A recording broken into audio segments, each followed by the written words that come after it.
Alright, this is a flash disk to be installed. We're going to reference the 16 megabyte at the top. That goes towards the top of the CPU board, which is this board here. So the easiest way is to match up the two pins at the top with the top two holes in the socket.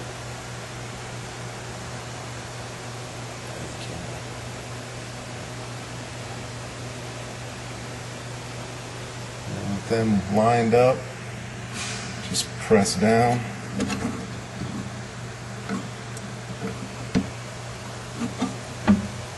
The seat's in place. And to remove it, the chip overhangs the socket a little bit. Use a flat blade screwdriver. And with a little bit of pressure on the top of the chip, pry the one side up. And grab the bottom and gently rock, it pulls out.